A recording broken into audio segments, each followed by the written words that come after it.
बाद आप लोग किताब निकालो। और कल हम लोगों ने एक चैप्टर स्टार्ट किया था, इसका नाम क्या था? Neural control and coordination. ठीक है, बातें मत करो कोई भी, शांत रहो।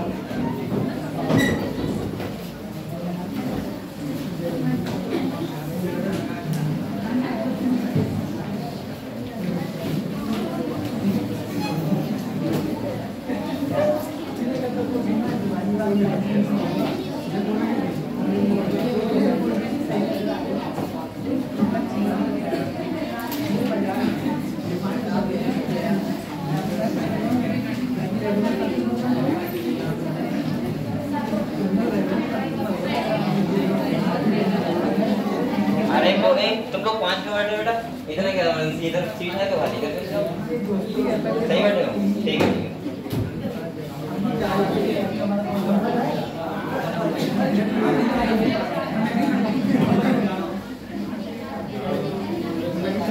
हम लोगों ने जो कल चैप्टर स्टार्ट किया था, बोलो मदर, उसका नाम क्या था?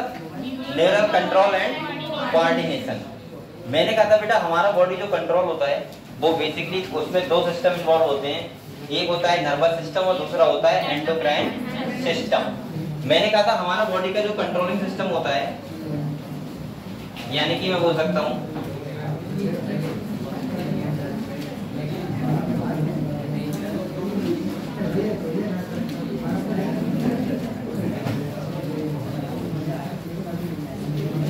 वो कितने पार्ट में डिवाइड, मतलब कितने सिस्टम होते हैं जो कंट्रोल करते हैं। तो एक होता है बेटा हमारा नर्वस सिस्टम और दूसरा होता है एंडोक्राइन सिस्टम। एक होता है एंडोक्राइन सिस्टम और एक क्या होता है बेटा? Nervous system. मैंने आप लोगों को ये बताया था कि जो हमारा एंडोक्राइन सिस्टम होता है वो किस बेस पे वर्क करता है? हार्मोन के, यानी कि हार्मोन का सीक्रेशन करवाता है। और इसका मतलब उससे क्या होता है, इसे हम बोल सकते हैं हार्मोनल कंट्रोल। और यहाँ पे बेटा क्या होते हैं? न्यूरॉन्स होते हैं। क्या होते हैं? न्यूरॉन्स होते हैं। और न्यूरॉन्स के द्वारा जो कंट्रोल होता है, यानी कि हम बोल सकते हैं इसमें ब्रेन आता है, तुम्हारा स्पाइनल कॉर्ड आता है, सारी नर्व्स आती है, इसमें सेंसरी नर्व होती है, मोटर नर्व्स होती है। ठीक है, वो सब अगर हम बात करें तो वो कौन से पार्ट होता है? नर्वस सिस्टम का। मैंने कहा था कोई भी इंपल्स है अगर जा रही है हमारे ब्रेन तक, आ रही है, ब्रेन इन्वॉल्व है उसमें, स्पाइनल कॉर्ड इन्वॉल्व है, तो इसका मतलब वो किसका पार्ट है? नर्वस सिस्टम का। और अगर वहां पे हार्मोनल द्वारा कोई भी कंट्रोल हो रहा है या हमारी बॉडी में कोई भी चेंजेस आ रहा है, किसके द्वारा? हार्मोन्स के द्वारा, तो इसका मतलब ये है कि वो वाला जो सिस्टम होता है वो कौन सा होता है बेटा? Endocrine system. कौन सा होता है? मैंने कहा था ये जो होता है हार्मोन्स के द्वारा, ये थोड़ा सा मैं बोल सकता हूँ ये वाला जो होता है वो बहुत फास्ट होता है, और ये कैसा होता है? थोड़ा स्लो होता है। कैसा होता है बेटा? स्लो। और ये वाला कैसा होता है? फास्ट। लेकिन यहाँ पे ये आप लोग समझ सकते हो कि ये टाइम के लिए कैसा होता है? लॉन्ग टाइम के लिए, और वो शॉर्ट टाइम के लिए होता है। इसका जो टाइम ड्यूरेशन होता है वो कैसा होता है बेटा? लॉन्ग होता है। और ये वाला जो करता है वो कैसे करता है? शॉर्ट टाइम के लिए। शॉर्ट टाइम की अगर हम बात करें तो आप लोगों को पता है यहाँ पे भाई कोई नर्व इंपल्स जनरेट हुई, सही है, उसके बाद वो थोड़ी देर के लिए होगी, उसके बाद उसका क्या हो जाएगा? खत्म हो जाएगा। लेकिन ये वाला अगर एक बार हार्मोन सीक्रेशन हो गया तो ये थोड़ा लॉन्ग टाइम तक हमारी बॉडी में रहेगा और उसको क्या करेगा? एक्टिविटी को करवाएगा। समझ गए आप लोग? तो मैं ऐसे बोल सकता हूँ कि हमारी बॉडी का जो कंट्रोलिंग सिस्टम है वो दो पार्ट में डिवाइड होता है। एक होता है एंडोक्राइन सिस्टम और दूसरा होता है नर्वस सिस्टम। मैंने आप लोगों को ये भी बताया था कि नर्वस, इस चैप्टर में हम लोग किसके बारे में पढ़ेंगे? नर्वस सिस्टम के बारे में। मैंने आपको ये भी बताया था कि बेटा ये आपको पता है कि जो कोई भी लिविंग हुआ, चाहे लिविंग प्लांट हुआ, चाहे लिविंग एनिमल्स हुआ, जो भी लिविंग हुआ, चाहे प्रोकैरियोटिक से लेके यूकैरियोटिक तक, यानी कि सिंपल से लेके कॉम्प्लेक्स एनिमल तक, ठीक है, मैं ऐसे बोल सकता हूँ कि यहाँ पे जो इन्वॉल्वमेंट होगा वो उसके लिए, यानी कि नर्वस सिस्टम उसमें होना बहुत जरूरी है। और आपको पता है बेटा कॉन्शियसनेस जो होता है वो लिविंग का डिफाइनिंग फीचर होता है। क्या होता है? लिविंग का डिफाइनिंग फीचर होता है क्या? कॉन्शियसनेस। कॉन्शियसनेस का सिंपल सा मतलब होता है कि कोई भी स्टिमुलाई है उसका रिस्पॉन्स देना, किसके द्वारा? किसी लिविंग बॉडी के द्वारा, और उसी को हम लोग क्या बोलते हैं? कॉन्शियसनेस। अच्छा, आप लोगों को पता है प्लांट में कॉन्शियसनेस होता है? कैसे बताओ? जैसे पत्ते सारे नहीं सर, जो पेड़ होता है ना वो फोल्ड हो जाती है। हाँ सर, ये भी तो चलो, हाँ ये भी हो गया, लेकिन मैं तो ये कह रहा हूँ कि सारे लिविंग्स का एक फीचर होता है कॉन्शियसनेस। वहां पे जो ना स्टिमुलाई देता है वो कौन देता है? एक्सटर्नल इन्वायरमेंट, जो भी यानी कि बाहर हमारा टेम्परेचर हो गया, एयर हो गया, सही है, ये सब क्या करते हैं? बाहर से प्लांट को कॉन्फिडेंस देते हैं और प्लांट क्या करता है? उसका रिस्पॉन्स करता है। जैसे आप लोग बताओ, आम का प्लांट होता है, अगर वो मार्च में फ्लावरिंग कर रहा है तो वो मार्च में ही करेगा, ऐसा नहीं कि अब उसे ऐसा तो है नहीं कोई बताएगा उसे जाके कि भाई मार्च आ गई फ्लावरिंग करो। अंदर बाहर के फैक्टर से वो अपने आप उसके अंदर चेंजेस आ जाते हैं और फ्लावरिंग करना स्टार्ट कर देता है, सही है। तो इसका मतलब आप लोग समझ सकते हो कि कोई भी लिविंग प्लांट हुआ उसके अंदर भी क्या होता है? कॉन्शियसनेस होता है। कल हम लोगों ने नर्वस सिस्टम स्टार्ट किया था, तो मैंने कहा था हाइड्रा में नर्व्स, 2 न्यूरॉन्स होते हैं, उसके बाद पोरीफेरा में जो स्पंज होता है उसमें न्यूरॉन तो नहीं होते लेकिन उनके पास सेल होती है, ठीक है। इसके बाद अगर हम अगली बात करें तो जितने अगले तुम बढ़ते जाओगे, पोरीफेरा, सीलन, टीरा, टीनोफोरा, प्लेटी, हलवंती, जैसे जैसे अगले बढ़ते जाओगे वैसे वैसे एनिमल्स की जो कॉम्प्लेक्सिटी होगी वो क्या होगी? बढ़ती जाएगी। और कॉम्प्लेक्सिटी बढ़ती जाएगी तो वहां पे जो नर्वस सिस्टम है वो भी कॉम्प्लेक्स होता जाएगा, डेवलप हो जाएगा। जैसे आपने देखा होगा पहले अगर हम बात करें तो न्यूरॉन्स होते हैं खाली, इसके बाद हल्के हल्के न्यूरॉन्स से होकर ब्रेन भी बन जाता है, स्पाइनल कॉर्ड बन जाती है, और हम बोल सकते हैं कॉर्डेट्स में जो हम लोग आते हैं मैमेलिया में, वहां पे पूरी तरीके से हम बोल सकते हैं कि हमारा नर्वस सिस्टम क्या हो जाता है? तैयार हो जाता है। दूसरा, कल मैंने आपको बताया था बेटा कि हमारा जो नर्वस सिस्टम होता है वो 2 पार्ट में डिवाइड होता है। कितने पार्ट में? 2 पार्ट में होता है। एक होता है सेंट्रल नर्वस सिस्टम और दूसरा होता है पेरिफेरल नर्वस सिस्टम। सेंट्रल का मतलब होता है कि बीच वाला पोर्शन जिसमें तुम्हारा ब्रेन आएगा और स्पाइनल कॉर्ड आएगा, और दूसरा मैंने कहा था पेरिफेरल 2 पार्ट में डिवाइड होता है, सोमैटिक और ऑटोनॉमिक, सही है। ऑटोनॉमिक का मतलब जो इन्वॉलंटरी फंक्शन कंट्रोल करता है, और सोमैटिक का मतलब वॉलंटरी। वॉलंटरी का मतलब होता है मसल्स, स्केलेटल मसल्स को जो सिग्नल भेजेगा वो कौन सा होगा? सोमैटिक। और जो आपकी मसल्स कौन सी होंगी? इंटरनल ऑर्गन हो गए, विसरल ऑर्गन हो गए, स्मूथ मसल्स हो गई, उन सबके लिए सिग्नल भेजेगा वो कौन सा होगा बेटा? Autonomic nervous system. उसके भी 2 पार्ट बताए थे मैंने, एक सिंपैथेटिक और एक पैरासिम्पैथेटिक। सिंपैथेटिक का मतलब सिंपल सा होता है कि जहां मैंने कहा था जो किसी चीज को बढ़वाए, भाई क्या करवा के? कोई ट्रांसमीटर, न्यूरोट्रांसमीटर सीक्रेशन करवा के या कोई हार्मोन्स का सीक्रेशन करवा के वो क्या करेगा? किसी चीज के रेट को बढ़ाएगा। और जो पैरासिम्पैथेटिक होता है वो क्या करता है? डिक्रीज, नॉर्मल कंडीशन में ले आएगा। समझ गए आप लोग? तो ये कल हम लोगों ने पढ़ लिया था। इसके बाद मैंने लास्ट आपको बताया था, वहां पे मैंने कहा था बेटा सेंसरी का मतलब होता है जाने वाला, यानी कि हमारे ब्रेन तक। जैसे मैंने आपको बताया था बेटा, यहाँ पे मैंने कहा था हमारी बॉडी में क्या होते हैं? रिसेप्टर होते हैं। क्या होते हैं? रिसेप्टर। और वो किसी भी खबर को हमारे सीएनएस तक अगर पहुंचाना है तो वो जाएगी सेंसरी, यानी कि न्यूरॉन्स के द्वारा। समझ गए आप लोग? और इसके बाद इसी को बोलते हैं हम लोग एफरेंट, सही है। एफरेंट नर्व बोल सकते हैं हम लोग, कोई दिक्कत नहीं है, बात वही है। और यहाँ पे अगर खबर आएगी तो इसके लिए क्या होते हैं? इफेक्टर। क्या होते हैं बेटा? और ये आएगी मोटर न्यूरॉन के द्वारा, या बोल सकते हैं हम लोग इफरेंट नर्व के द्वारा। ये कल हम लोगों ने बात कर ली थी यहाँ पे इतनी। इसके बाद क्या होता है? रिस्पॉन्स मिल जाता है। और बेटा यहाँ पे आप लोग बताओ कोई भी स्टिमुलाई दी जाती है, ये हम लोगों ने कल पढ़ लिया था इतना, यहाँ तक हम लोगों ने कंप्लीट कर दिया था, ठीक है। आज हम लोग पढ़ेंगे न्यूरॉन के बारे में। किस बारे में पढ़ेंगे? न्यूरॉन के बारे में। मैंने कहा था नर्वस सिस्टम का जो स्मॉलेस्ट स्ट्रक्चरल और फंक्शनल जो यूनिट होता है वो कौन होता है? न्यूरॉन। कौन होता है? न्यूरॉन। न्यूरॉन क्या होती है? एक सेल होती है। क्या होती है? जैसे मैंने कहा था किडनी के लिए आपको बताया कौन वर्क करता है? नेफ्रॉन। ऐसे ही आपके लंग्स में कौन वर्क करता है? एल्वेओलाई। ऐसे ही हमारा जो नर्वस सिस्टम होता है उसकी स्मॉलेस्ट सेल होती है, उसे क्या बोलते हैं? न्यूरॉन। ठीक है, तो न्यूरॉन के बारे में पढ़े, ठीक है। तो आज मैं आप लोगों को कुछ बताऊंगा न्यूरॉन के बारे में। तो यहाँ पे देखो,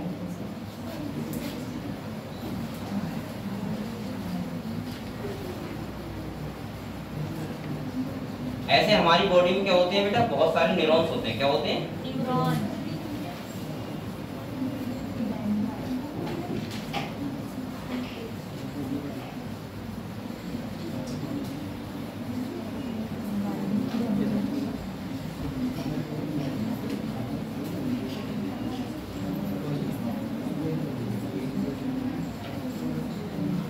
ऐसे करके होता है तुम्हारा क्या? न्यूरॉन होते हैं बहुत सारे। और बेटा यहाँ पे क्या होती है? वेसिकल होती है। क्या होती है? वेसिकल।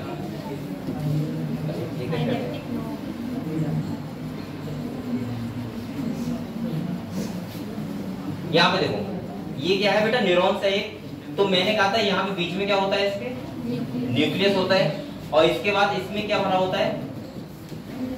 न्यूरोप्लाज्म बोलते हैं इसको, क्या बोलते हैं? और इसके पास छोटी छोटी वेस्कल लाइक स्ट्रक्चर होता है, इसे बोलते हैं नीसल्स ग्रैन्युल्स, क्या बोलते हैं? तो मैं अगर यहाँ पे लेबलिंग करके आपको, अच्छा एक यहाँ पे आपको और पता होगा कि जो कुछ के पास क्या होता है ऐसा कि माइलिन शीथ होती है, क्या होती है बेटा?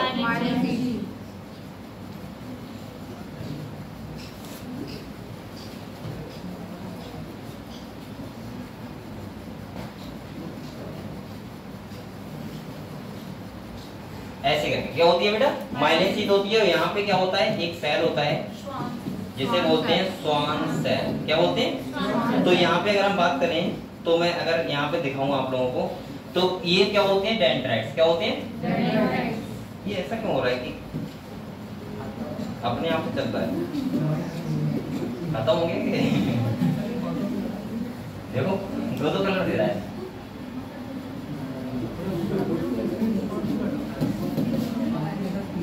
ये रुक जाओ, ये कौन सा? अच्छा ये ऐसा किसी ने कर दिया है अब, यानी कि ये दो बार क्यों कर रहा है? ये सही है? हाँ सही है, ये तो मिट जाएगा सर। यहाँ पे देखो, इसे हम लोग क्या बोल सकते हैं बेटा? डेंड्राइट्स बोल सकते हैं। इसको ये वाला जो बीच वाला एरिया होता है इसको क्या बोलते हैं? साइटोन, सही है? ये इसको बोलते हैं सेल बॉडी, क्या बोलते हैं बेटा? सेल बॉडी बोलते हैं इसको। अगर दूसरा हम बात करें तो यहाँ से लेके और यहाँ तक पूरा, ये कौन सा पोर्शन होता है? एक्सॉन। कौन सा होता है? ये वाला, सही है? इतना क्लियर है आप लोगों को? ये हो गया डेंड्राइट्स, ये हो गया साइटोन, और ये क्या हो गया? एक्सॉन। यानी कि मैं बोल सकता हूँ किसी भी न्यूरॉन के तीन पार्ट होते हैं, डेंड्राइट्स, साइटोन और क्या होता है? एक्सॉन। ठीक है, अगले देखो, यहाँ पे बेटा अगर हम बात करें तो आप लोगों को पता है यहाँ पे इसको मैंने बताया था क्या होता है, यानी कि नीसल्स ग्रैन्युल्स, क्या होते हैं?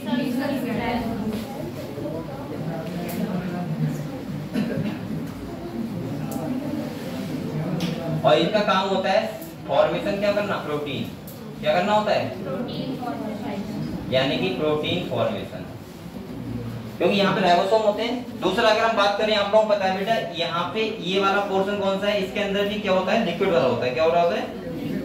और इसको क्या बोलते हैं बताओ?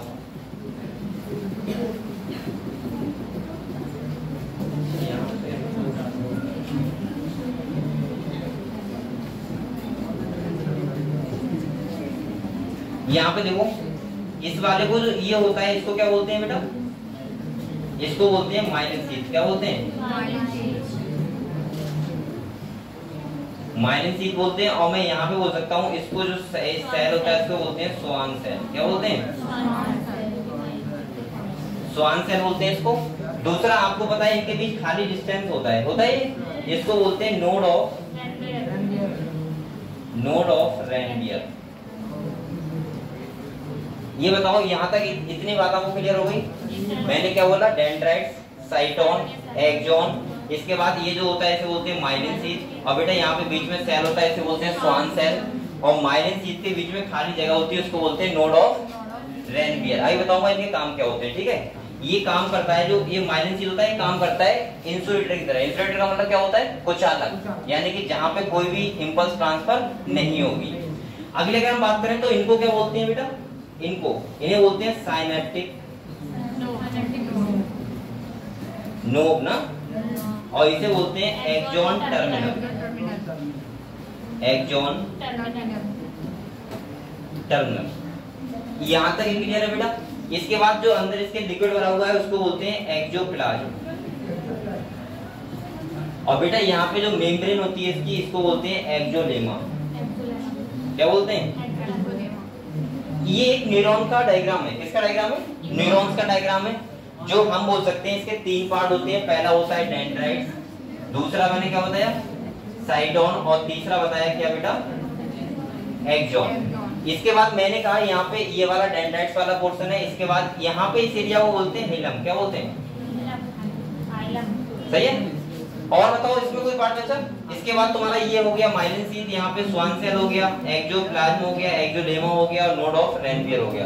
पहले आप लोग एक बार अगर ये बनाना चाहो तो बना के एक बार नोट कर लो, ठीक है? सब चीजें। इसके बाद हम लोग नेक्स्ट आगे बढ़ेंगे।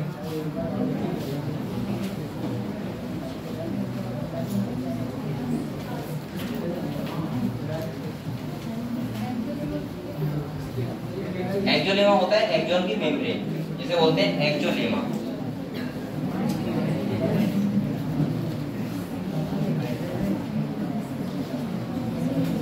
बेटा साइनेप्टिक लोब होता है जो, इसके अंदर होता है न्यूरोट्रांसमीटर। क्या होता है?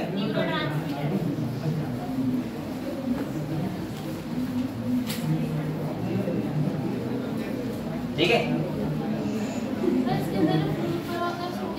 इसको एक्सोन के, इसको बोलते हैं एक्सोप्लाज्म। ये लिखा हुआ है एक्सोप्लाज्म। ठीक है।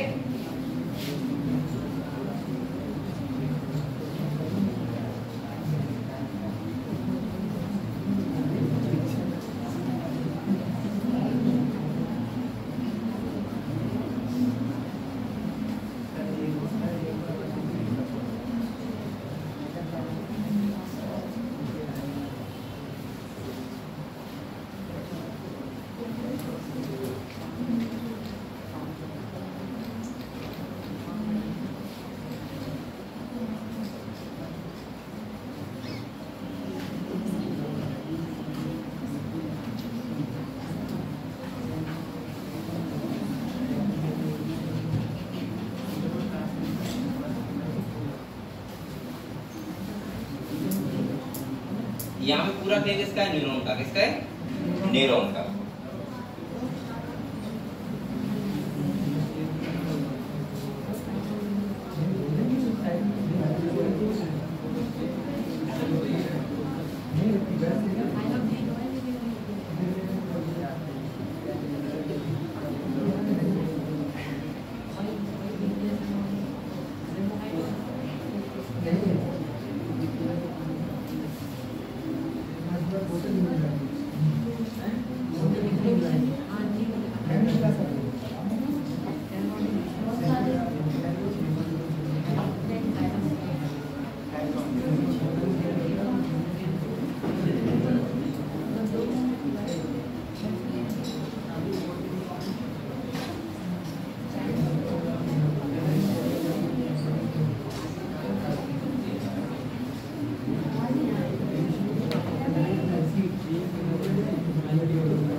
बना रहे हो हम लोग?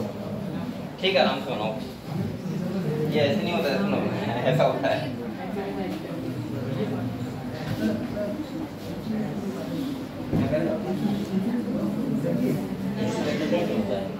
ये इंसुलेटर का बर्फ करता है, कुछ अलग ही हिंदी हो सकता है, कुछ अलग, जिसमें नहीं माइनस, जिससे क्या होता है कि ये जो इम्पल्स ट्रांसफर होती है तो यहाँ पे आयंस का एक्सपेरिमेंट होता है, और जब ये अगर इंसुलेटर करा होगा तो ये फास्ट होगा, ये रैपिड मूवमेंट करवाता है किसको, ये इम्पल्स ट्रांसफर से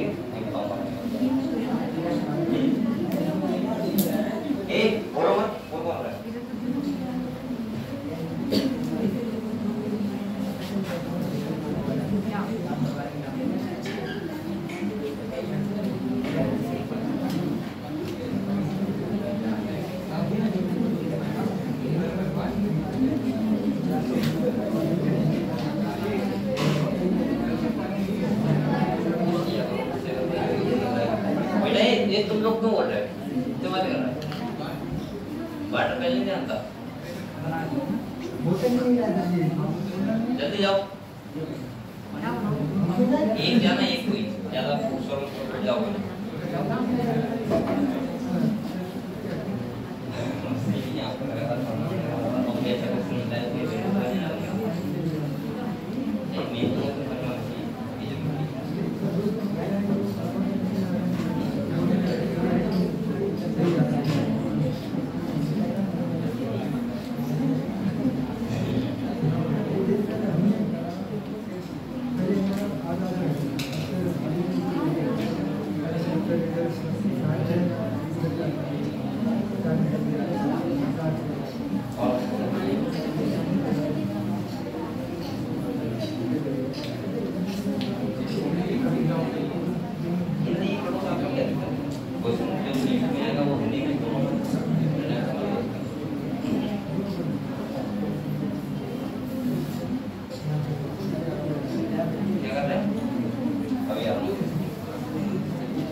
बेटा आप लोगों ने ये लिख लिया,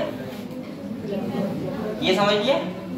तो अब आप लोग बताओ न्यूरॉन के बारे में समझ गए। देखो हम लोग न्यूरॉन में क्या होती है, एक सेल होती है जिसे बोल सकते हैं लॉन्गेस्ट सेल। क्या बोल सकते हैं, लॉन्गेस्ट सेल होती है। दूसरा न्यूरॉन के 3 पार्ट होते हैं, डेंड्राइट, साइटोन और एक्सॉन। इसके बाद मैंने बताया आपको एक्सॉन वाला पार्ट होता है, वहां पे नर्व इंपल्स ट्रांसफर होती है, ठीक है। अगर हम डायरेक्शन देखें, क्या देखें बेटा, डायरेक्शन अगर देखें हम इंपल्स ट्रांसमिशन की, किसकी, ट्रांसमिशन की, तो मैं ऐसे बोल सकता हूँ, ऐसे बोल सकता हूँ कि यहाँ पे जो इंपल्स ट्रांसमिशन होता है वो पहले कहाँ होता है, डेंड्राइट्स, उसके बाद बेटा साइटोन और उसके बाद एक्सॉन, और वहां से फिर एक्सॉन के बाद साइनेप्टिक नर्व होता है, उसके बाद कौन आएगा, फिर से डेंड्राइट्स, ठीक है, किसी दूसरे न्यूरॉन का, ठीक है। तो हम लोग अभी बात करेंगे इसके बारे में। पहले आप लोग ये बताओ, यहाँ पे देखो एक बात सुनो बेटा, जो माइलिन शीट होती है वर्क करती है इंसुलेटर की तरह। किसकी तरह, इंसुलेटर का मतलब हिंदी में बोलते हैं कुचालक। कुचालक का मतलब बोलते हैं जहाँ पे नर्व ट्रांसफर ना हो, मतलब नर्व इंपल्स ट्रांसफर ना हो। जैसे लकड़ी होती है, क्या उसमें इलेक्ट्रिसिटी बह सकती है, नहीं ना। तो इसका मतलब अगर इंपल्स ट्रांसमिशन, अब आप लोग पहले मुझे ये बताओ इंपल्स ट्रांसमिशन होती कैसे है। आपको पता होगा आयंस का एक्सचेंजमेंट होता है। क्या होता है, आयंस का एक्सचेंजमेंट। मतलब अगर यहाँ पे पॉजिटिव है तो ये बाहर जाएंगे, नेगेटिव अंदर आएंगे, ठीक है। और ये पूरी मेम्ब्रेन पे होता है। जब आयंस का एक्सचेंजमेंट होता है तब कोई भी इंपल्स आगे बढ़ती है। ये बात समझ गए आप लोग। अब आप लोग ये बताओ, अगर यहाँ पे माइलिन शीट है, क्या है, तो यहाँ पे इस वाले इतने हिस्से में इंपल्स वो मतलब आयंस का एक्सचेंजमेंट नहीं होगा, यहाँ पे भी नहीं होगा, यहाँ पे भी नहीं होगा, होगा कहाँ पे, खाली यहाँ पे नोड ऑफ रेनिगर वाले जगह पे। जब यहाँ पे होगा तो मैं इसको बोल सकता हूँ कि ये जो इंपल्स ट्रांसमिशन होता है, अगर माइलिन शीट है तो ये इंपल्स ट्रांसमिशन को फास्ट कर देता है। क्या कर देता है, फास्ट। क्योंकि बेटा आप लोग बताओ खाली इतनी जगह पे हो रहा है, बस इतनी जगह पे, तो इसका मतलब अगर इतनी जगह पे होगा, या फिर एक तरफ अगर ये ना होते तो पूरे को होता, तो बताओ कौन सा फास्ट होगा, ये वाला होगा ना। तो मैं ये ऐसे बोल सकता हूँ माइलिन शीट का जो काम होता है वो होता है किसी भी इंपल्स ट्रांसमिशन को रैपिड, यानी कि रैपिड मूवमेंट, मतलब यहाँ पे लिखा भी है कूद कूद के, मतलब यहाँ पे पहले यहाँ पे होगा, फिर इसके बाद यहाँ पे होगा, फिर यहाँ पे, तो इसका मतलब ये फास्ट कर देगा। क्या कर देगा, इंपल्स ट्रांसमिशन को फास्ट करता है कौन, माइलिन शीट। और ऐसे न्यूरॉन को बोलते हैं माइलिनेटेड न्यूरॉन। क्या बोलते हैं बेटा। अब दूसरी बात सुनो, यहाँ पे आपको पता है जब कोई इंपल्स यहाँ पे आती है और यहाँ पे आने के बाद ये इसमें क्या भरा होता है, न्यूरोट्रांसमीटर। क्या भरा होता है, और जब यहाँ से साइनेप्टिक नोड से इंपल्स ट्रांसफर होगा दूसरे डेंड्राइट्स पे, तो यहाँ पे कौन वर्क करेगा, न्यूरोट्रांसमीटर। अब दूसरी बात सुनो, यहाँ पे बेटा जो एक्सोलेमा होती है, ये एक्सोलेमा, अभी आपको लग रहा होगा कि अभी तो न्यूरॉन के बारे में बता रहा हूँ, थोड़ा थोड़ा बता रहा हूँ, अभी हमें अगले यही पढ़ना है। आप लोग बताओ ये जो एक्सोलेमा होती है, क्या होती है। आप लोगों को ये तो पता है कि जब भी कोई इंपल्स का ट्रांसमिशन होगा, इंपल्स कंडक्शन होगा, तो हमेशा क्या होता है, आयंस का एक्सचेंजमेंट होता है। सोडियम आयन, पोटेशियम आयन होते हैं, जहाँ पे दोनों तरफ यानी कि उनका जो मूवमेंट होता है अंदर से बाहर और बाहर से अंदर, वो कंडीशन होती है, कब होता है वो बताऊंगा अभी। तो यहाँ पे सबसे पहले आपको ये ध्यान याद रखना है कि यहाँ पे अगर ये ना होती तो आयंस का एक्सचेंजमेंट पूरे इस पे नहीं होता, क्या पूरे में होता ना। और अगर ये है तो इसका मतलब कहाँ होगा, खाली नोड ऑफ रेनिगर वाली जगह पे। इसी का मतलब होता है जो माइलिनेटेड न्यूरॉन होते हैं, इनको बोलते हैं, इसमें माइलिन शीट होती है, माइलिनेटेड न्यूरॉन। और माइलिनेटेड न्यूरॉन का मतलब सिंपल सा होता है कि इंपल्स कंडक्शन को तेज करना, फास्ट करना। सही है, देखो फिर समझो, ऐसा होता है अगर ये माइलिन शीट है, ध्यान समझना, ये माइलिन शीट है बेटा, तो ये माइलिन शीट मैंने कहा था कैसे वर्क करती है, इंसुलेटर की तरह। कैसे वर्क करती है, आप लोग ये बताओ, एक न्यूरॉन ये है और इधर देखो, और एक न्यूरॉन ये है, सही है।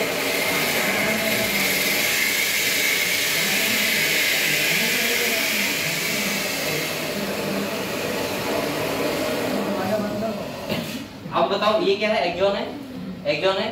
अगर यहाँ पे माइलिन शीट नहीं है, क्या नहीं है बेटा, माइलिन शीट नहीं है, ये क्या है, एक्सोप्लाज्म। क्या है, एक्सोप्लाज्म। और ये क्या है, एक्सोलेमा।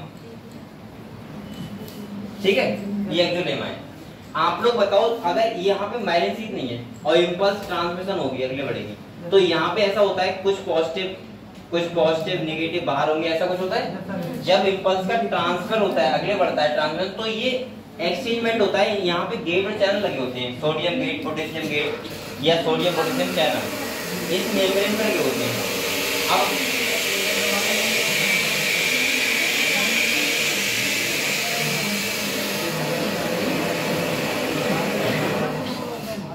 अब देखो, इधर देखो बेटा, अगर यहाँ पे माइनस शीट ना हो, क्या ना हो, माइनस शीट ना हो, तो यहाँ पे इस पूरी मेम्ब्रेन पे आयंस का एक्सचेंजमेंट होगा, सही है। और अगर माइनस शीट है तो खाली कहाँ होगा, यहाँ यहाँ यहाँ, क्योंकि ये इंसुलेटर की तरह काम कर रहा है ना, कुछ अलग की तरह, तो ज्यादा तो होगा लेकिन ये हल्की तो मूवमेंट होगा। और यहाँ पे कैसा होगा, फास्ट नहीं होगा, फास्ट होगा क्योंकि कूद कूद हो रहा है। यहाँ पे देखो, यहाँ पे फिर यहाँ पे फिर यहाँ पे जंपिंग मूवमेंट। ये एनसीईआरटी की लाइन है बेटा, एनसीईआरटी में लिखा है कि अगर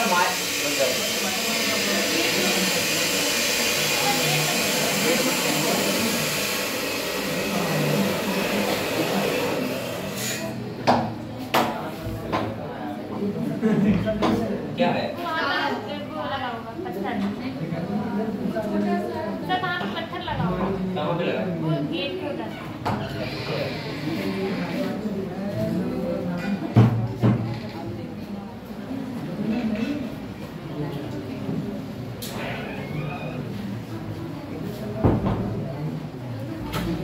अब देखो, आपको सही है, बंद कर दो। अब कौन आ रहा है, मैं ये कह रहा था बेटा, आप लोग बताओ, ये बात सही है, कूद कूद का मतलब मैं वैसे नहीं बोल रहा हूँ, वहां पे एनसीईआरटी की लाइन है कि अगर माइलिनेटेड न्यूरॉन होता है तो उसमें जो मूवमेंट होता है इंपल्स ट्रांसफर का, वो कैसा होता है, जंपिंग मूवमेंट। क्या बोलते हैं उसको, जंपिंग का मतलब क्या होता है, कूद कूद के। और जब जंपिंग यहाँ पे इसमें जो होगा मूवमेंट, वो कैसा होगा बेटा, जंपिंग। और जंपिंग का मतलब होता है तेज होगा, फास्ट होगा। तो ऐसे बोलता है यहाँ पे कि माइलिन शीथ अगर है तो वो क्या करती है, किसी भी इंपल्स ट्रांसफर को तेज करती है। कैसा करती है, तेज का मतलब होता है फास्ट, सही है। अभी भी अगर आपको समझ नहीं आ रहा है तो इसका मतलब जब हम लोग इंपल्स ट्रांसफर पढ़ेंगे, कंडक्शन पढ़ेंगे, तब समझ में आएगा अच्छे से, ठीक है। दूसरा आप लोग सुनो, पहले आप लोग ये बताओ, आपने न्यूरॉन को देख लिया कैसा होता है, न्यूरॉन का स्ट्रक्चर देख लिया। अब दूसरे हम लोग समझेंगे कि न्यूरॉन कितने टाइप के होते हैं, न्यूरॉन कितने टाइप के होते हैं। एक टाइप का नहीं होता, बहुत सारे टाइप के होते हैं। जैसे अब मैं अलग अलग तरीके से बता रहा हूँ, पहले तो बता रहा हूँ मैं अकॉर्डिंग टू स्ट्रक्चर, यानी कि ऐसे बोल सकता हूँ मैं अकॉर्डिंग टू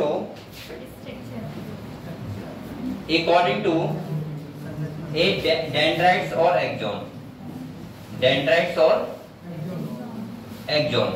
मतलब हम सबसे पहले देखते हैं कि डेंड्राइट्स और एक्सॉन की पोजीशन या नंबर के हिसाब से न्यूरॉन कितने टाइप के होते हैं। तो वो होते हैं बेटा 3 टाइप के। कितने टाइप के होते हैं, क्या है ये?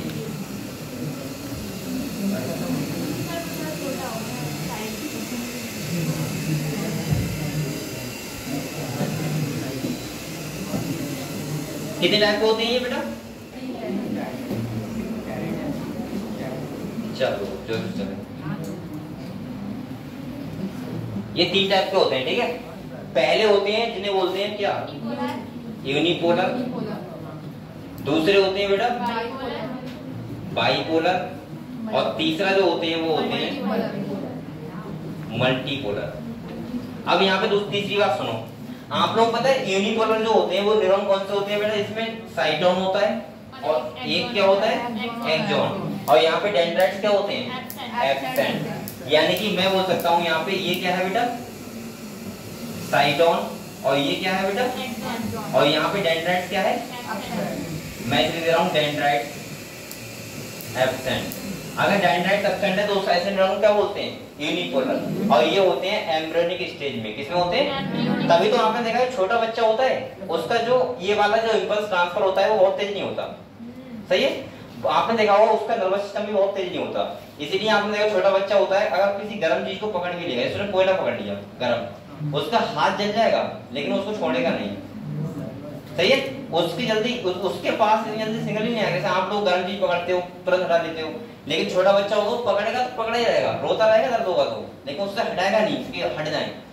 ऐसा नहीं कि उसे अकल नहीं है, अकल मतलब ऐसा नहीं ब्रेन उसका उसे समझ नहीं आए गर्म है, उसे लगता है गर्म, लेकिन बेटा उसके अंदर इतनी जल्दी नर्व वो यानी कि इंपल्स ट्रांसफर नहीं होता है कि वो एकदम से हटा दे, समझ गए आप लोग। तो यहाँ पे ये जो वाला जो होता है वो होता है एम्ब्रियोनिक स्टेज में। किस स्टेज में होता है, एम्ब्रियोनिक स्टेज में। ये बात समझ गए आप लोग। दूसरा सुनो, बाइपोलर का मतलब होता है जहाँ पे बेटा साइटोन हो, एक्सॉन हो और एक क्या हो, डेंड्राइट। यानी कि ये है बेटा क्या, डेंड्राइट। ये क्या है, साइटोन और ये क्या है, एक्सॉन। समझ गए। यहाँ पे ये किसमें होता है, रेटिना और आई, यानी कि आंखों की रेटिना पे होता है। अच्छा सही है, ये नीचे क्वेश्चन आ चुका है बेटा ये वाला, रेटिना ऑफ आई। और इसके बाद मल्टीपोलर जो अभी मैंने बनाया था, बहुत सारे डेंड्राइट्स हो, एक क्या हो, एक्सॉन। यानी कि ये तुम्हारा क्या है, साइटोन, और ये एक्सॉन तो एक ही होगा, लेकिन इसमें डेंड्राइट्स क्या होते हैं, बहुत सारे। तो यहाँ पे ये डेंड्राइट्स हो गया, और ये क्या हो गया बेटा, साइटोन, और ये क्या हो गया, एक्सॉन। समझ गए आप लोग। और ये कैसा होता है, मल्टीपोलर, यानी कि जो हमारे बेसिकली न्यूरॉन होते हैं वो वाले ये। समझ गए आप लोग। तो पहला मैंने क्या बताया आप लोगों को, according to dendrites and axon के बेस पे न्यूरॉन कितने टाइप के होते हैं, 3, यूनिपोलर, बाइपोलर, मल्टीपोलर। किसी को लिखना है, लिखना है, देखो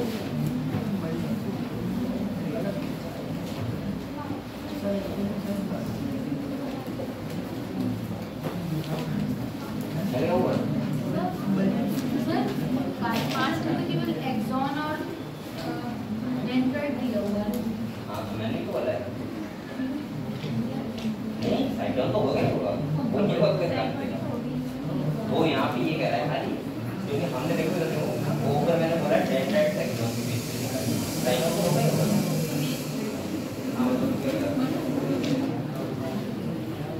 बेटा बोलो मत आप लोग, और पूछते रह करो, मैं इधर अकाउंट राउंड लेने राउंड में आता हूँ,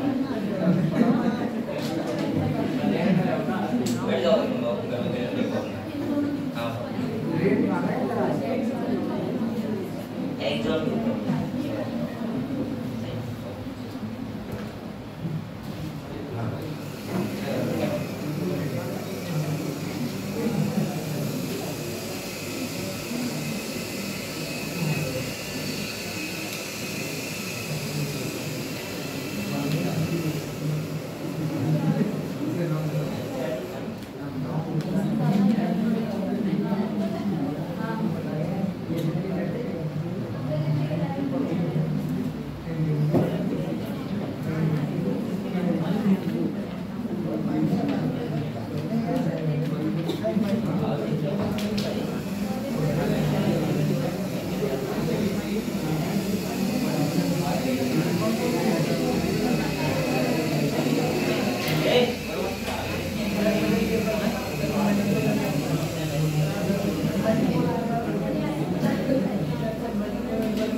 आप लोगों ने लिख दिया बेटा ये सही है।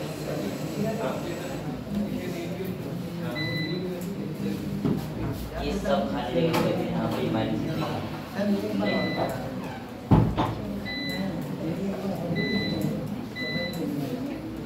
बताओ क्या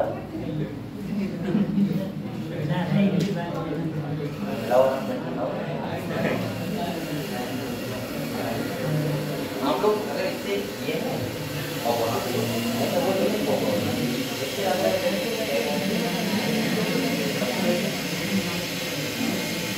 देख रहे हो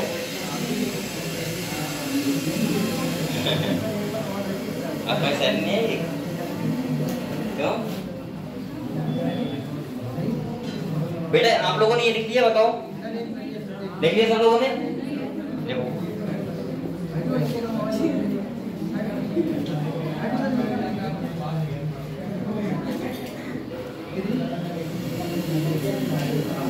पानी पी लेता हूँ मैं, लाने का फायदा नहीं।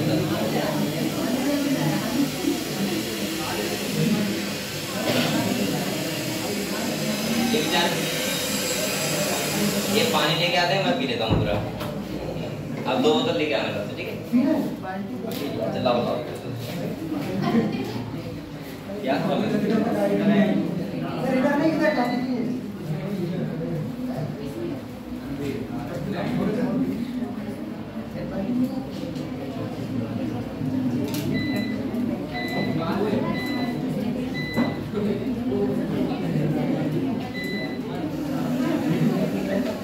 बेटा ये बताओ, सही बच्चों बताओ, यहाँ तक क्लियर हुआ आप लोगों को? क्लियर है ना? ठीक है। ये देखो, अभी हमने देखा था अकॉर्डिंग टू डेंड्राइट्स और एक्सॉन। अब हम लोग देखेंगे अकॉर्डिंग टू फंक्शन। क्या देखेंगे? तो अकॉर्डिंग टू फंक्शन देखिए। अगर हम, बेटा बोलो मत, कौन बोल रहे हैं? अगर हम अकॉर्डिंग टू फंक्शन देखें तो आप लोग बताओ कितने टाइप के होते हैं? 2 टाइप के, यानी नहीं, सेंसरी और मोटर। अगर अकॉर्डिंग टू फंक्शन देखें तो पहले होती है सेंसरी न्यूरॉन, और दूसरे कौन से होते हैं बेटा? मोटर। अब क्या बताओ, मुझे ये बताना पड़ेगा। तो ये एफरेंट और इफरेंट भी होगा। हाँ, आप लोग बताओ। ये तो आप समझ गए। सेंसरी का मतलब हम बोल सकते हैं एफरेंट न्यूरॉन। क्या बोल सकते हैं बेटा? बेटा बोलो मत, बोल कौन रहा है? और इसका मतलब क्या होता है? अब ये मैं नहीं लिखवा रहा हूँ कि इसका काम क्या होता है। आपको पता है खबर को ले जाने वाला कौन होता है? सेंसरी। और खबर को लाने वाला कौन होता है? मोटर। ठीक है, क्लियर? तो यहाँ पे ये देखो सेंसरी और मोटर, एफरेंट और इफरेंट। अगर आपको किसी बच्चे को नहीं पता है तो यहाँ पे ऐसे लिख लेना, ऐसे आके ऑर्गन टू, और नहीं ऑर्गन टू सीएनएस खबर, और यहाँ पे सीएनएस टू ऑर्गन। देख लो जल्दी से, समझ गए? ये न्यूरॉन की टाइप है। अभी मैं कहते बेसिक आपको बता रहा हूँ।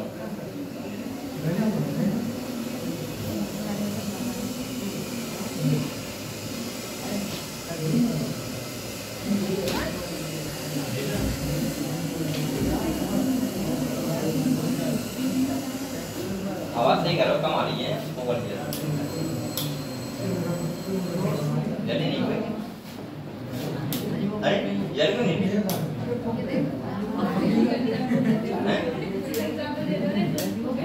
देखा होंगे?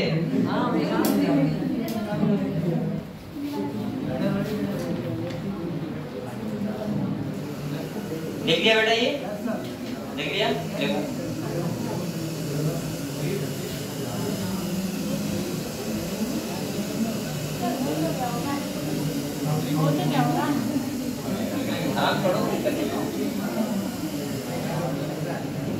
और बेटा आप लोग क्वेश्चन नहीं लगा रहे, मुझे लग रहा है। कौन लगा रहा है क्वेश्चन?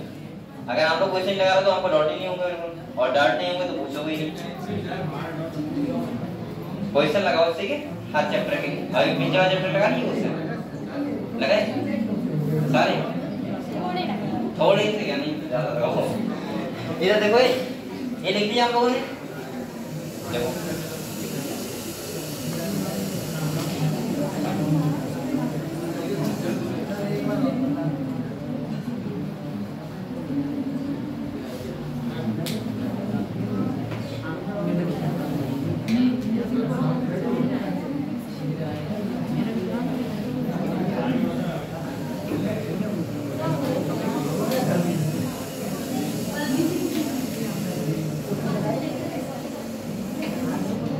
बेटा लिख दिया ना? अब अगले आ जाओ। अब हम देखते हैं अकॉर्डिंग टू, बोल कौन रहा है? According to myelin. क्या देखते हैं बेटा?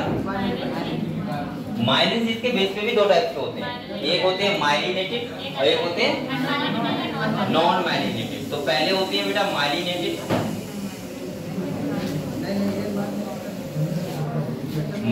न्यूरॉन, और दूसरे कौन से होंगे बेटा? इनके पास माइलिन क्या होगी? प्रेजेंट। माइलिन क्या होगी बेटा? प्रेजेंट होगी। और दूसरा की अगर हम बात करें तो वो होते हैं नॉन माइलिनेटेड न्यूरॉन, और यहाँ पे माइलिन क्या होगी? एब्सेंट। अच्छा, कोई बच्चा बताएगा, बताओ नॉन माइलिनेटेड वाले न्यूरॉन कहाँ पे प्रेजेंट होंगे लगभग, अगर आपको थोड़ा अंदाजा हो। सीएनएस वाले पार्ट में, ब्रेन और स्पाइनल कॉर्ड में, क्योंकि वहीं तो हमें खबर को रोकना है इम्पल्स को, तो इसीलिए माइलिनेशन होती नहीं वहाँ पे। और आप लोग बताओ नर्व दोनों में होते हैं, होते दोनों में, लेकिन मेनली कहाँ होते हैं मैं वही पूछ रहा हूँ, तो सीएनएस वाले पार्ट में, ठीक है। और नॉन माइलिनेटेड ये तो पूछ रहा हूँ, नॉन माइलिनेटेड सीएनएस वाले में होते हैं, माइलिनेटेड कौन से होते हैं, पीएनएस वाले में ज्यादा। यहाँ पे माइलिनेशन क्या होती है, अब आप लोग अपने आप समझ सकते हो, पता है कैसे, देखो एक बार बताओ, तुम बताओ यहाँ पे बताओ, अगर माइलिनेशन प्रेजेंट है तो यहाँ पे इंपल्स तेज नहीं होगी क्या, क्योंकि माइलिनेशन का काम क्या है, इंपल्स ट्रांसफर को फास्ट करना। तो इसका मतलब यहाँ पे ये कहाँ होनी चाहिए, नर्व में, जो इंपल्स जा रही है हमारी उसमें होनी चाहिए ना।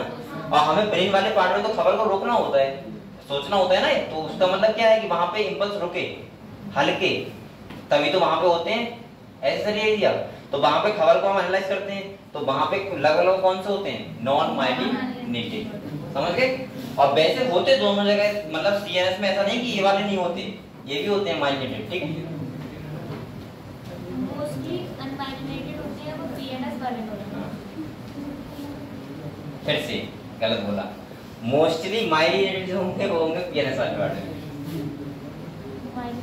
हाँ, और मोस्टली सीएनएस वाले पार्ट में कौन से होंगे, नॉन माइलिनेटेड, ये कह रहा हूं, ठीक है।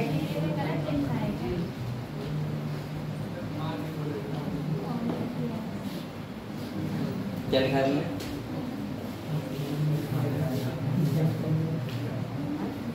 तुमने देखो ये लिखा है,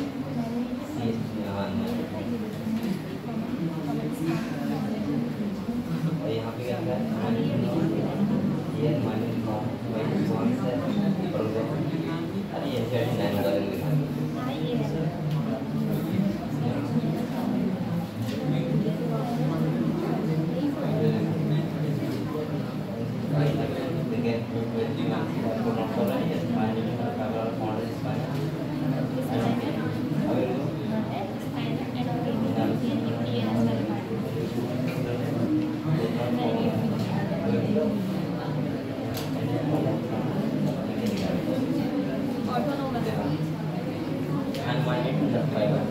होते दोनों में, लेकिन हमारे फाइबर कंट्रोल बाय है, कैसा कंट्रोल बाय स्वास्थ्य है, that is not power and is commonly found in autonomous society. इसके बाद सही है कि नहीं, मैं तो पहले फिर से मैं ट्रैक पर जाती ये ना सारे के पार्ट नहीं है, हां ये सारे पार्ट है, अच्छा अच्छा। ए ये लिख दिया बेटा, लिख दिया, लिख लिया ना लोगों ने, अरे बोलो ना, देख लिया। तो यहाँ तक ये बताओ आप लोग, न्यूरॉन क्लियर हुआ आप लोगों को, मैंने क्या बताया कितने टाइप के होते हैं, अगर अकॉर्डिंग टू डेंड्राइट्स और ऑब्जर्व देखें हम 3 टाइप के होते हैं, यूनिपोलर, बाइपोलर और मल्टीपोलर। अगर हम अकॉर्डिंग टू देखें क्या फंक्शन, तो कैसे होते हैं, सेंसरी और मोटर। और अगर देखें अकॉर्डिंग टू माइलिनेशन, तो 2 टाइप के होते हैं, माइलिनेटेड और नॉन माइलिनेटेड, क्लियर, ठीक है। तो अब हम लोग आते हैं किस पे, किताब पे, हटा दो ये।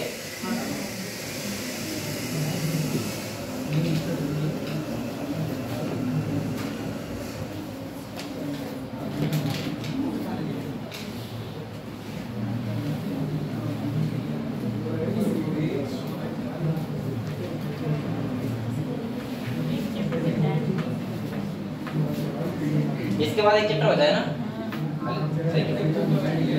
बेटा ये बताओ यहाँ पे हमने पढ़ लिया था, यहाँ से पढ़ेंगे ना, सही। तो यहाँ पे कह रहा है neuron as structural and functional unit of nervous system, यानी कि नर्वस सिस्टम का ये कैसा यूनिट है, स्ट्रक्चरल और कैसा है फंक्शनल। यहाँ पे देखो, देखो कह रहा है न्यूरॉन इज अ माइक्रोस्कोपिक, कैसा होता है, अच्छा मैं आपको एक डायग्राम दिखाऊं पहले, रुको आप चल रहा है, चल रहा है, चल रहा है भाई भाई, आप चल रहा है, ये सब आए थे, हाँ चल रहा है। तो ये वाला चला गया, ये देखो ऐसा जाल होता है, ए बोलो मत बेटा, एनिमेशन, ये देखो ऐसा जाल है पूरा हमारी बॉडी में, जिसमें आप लोग बताओ ये क्या है बेटा, ब्रेन, और ये क्या है, स्पाइनल कॉर्ड, और ये है क्या है, नर्व, जो हमें दिखती नहीं है, ऐसा नहीं आपको जैसे ब्लड वेसल्स दिखती हैं ऐसे नहीं दिखेंगे, क्योंकि एक सेल है खाली, सेल कैसे दिखेगा आपको, दूसरा सुनो, रुको, नर्वस सिस्टम।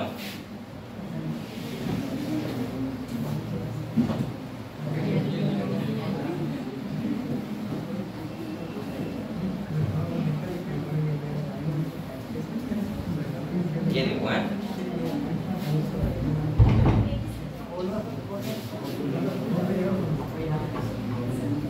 कैसे बोलेगा ये?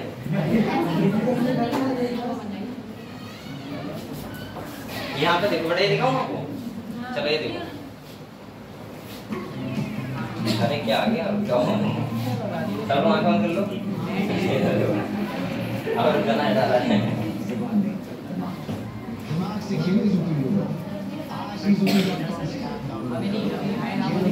रुक जाओ, है डाला है। कहीं वो सर क्या पढ़ा रहे हैं, पढ़ा रहे हैं क्या? ठीक है बेटा, यहाँ पे देखो, आप लोग ह्यूमन नर्वस सिस्टम समझ सकते हो आराम से कि यहाँ पे एनिमेशन देख सकते हो। ये तुम्हारा पूरा क्या है? Nervous system. यहाँ पे देखो, ये ब्रेन हो गया, ये स्पाइनल कॉर्ड हो गई भाई।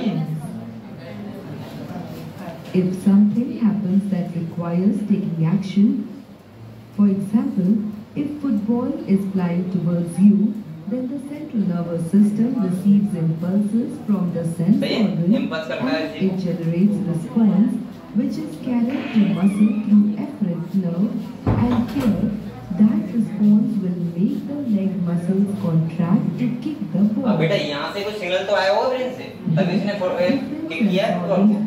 In different ways, they all keep sending information about the changes in the surroundings that trigger responses. और वहाँ सिग्नल आया, फिर इसने क्या किया? किक किया उसको।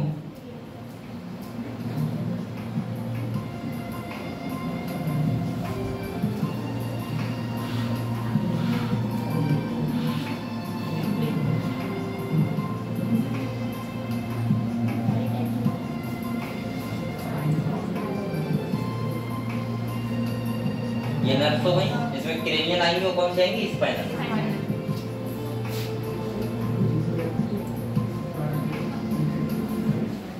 हो गया? हाँ दिखाता ही रहूँ, और दिखाओ और क्या है क्या? हाँ ये देखने में बहुत मजा आ रहा है। ये है तो सब वैसे ही है बेटा, वो उसमें क्या है? चलो सब सही है, अब रहने दो हैं। आप लोगों ने डायग्राम भी देख लिया और इसके बाद आप लोगों ने फोटो भी देख लिया। अगर हम फोटो की बात करें तो एक बार देख लो, ऐसा पूरा जाल जैसा होता है। जैसे आप लोगों को सब ये क्या है? न्यूरॉन है। देखो क्या है बेटा? न्यूरॉन है। तो यहाँ पे देखो, ये सब पूरा जाल जैसा बना हुआ नहीं है हमारी बॉडी में। ये सेल का होता है, न्यूरॉन सेल का होता है, जो हमें दिखता नहीं है प्रॉपर्टी, हमें दिखेगा नहीं कैसा होता है। जैसे हमें ब्लड वेसल्स दिखती हैं साफ साफ, तो हमें पता है ब्लड वेसल्स होती हैं, लेकिन क्या हमें न्यूरॉन दिखते हैं? नहीं दिखते। लेकिन उनका भी पूरा क्या होता है? हमारी बॉडी में पूरा जाल टाइप का होता है। जैसे यहाँ पे देखो, अगर आपको दिखता हो बहुत अच्छे से,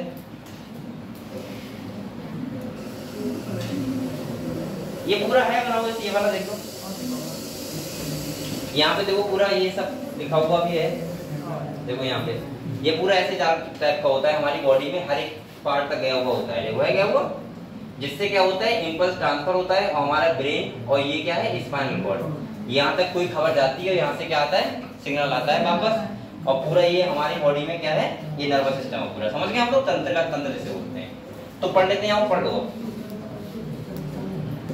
हाँ और क्या देखना है बेटा? और कुछ देखना है क्या? यहाँ पे आ जाओ। तो कह रहा है आ न्यूरॉन इज माइक्रोस्कोपिक। कैसा होता है? माइक्रोस्कोपिक का मतलब हम अगर माइक्रोस्कोप देखें तो हमें सेल दिख जाता है, ऐसे ये भी दिख जाएगा। अगले कह रहे हैं structure composed of 3 major parts. के कितने पार्ट होते हैं? 3। पहला होता है सेल बॉडी, यानी कि एक होता है सेल बॉडी का मतलब बेटा साइटोन। क्या होता है?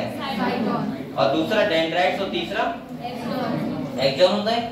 अगले कह रहे हैं the cell body contain cytoplasm. यहाँ पे क्या होगा?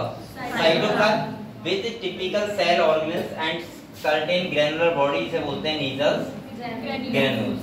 कह रहा है short fibre which branch repeatedly and project out of the cell body also. Contain Nissl's granule and are called dendrites. और आप लोग बताओ इस वाले स्ट्रक्चर क्या बोलते हैं बेटा इसको? डेंड्राइट्स। ये ब्रांच टाइप का होता है, इसे बोलते हैं डेंड्राइट्स। क्या बोलते हैं?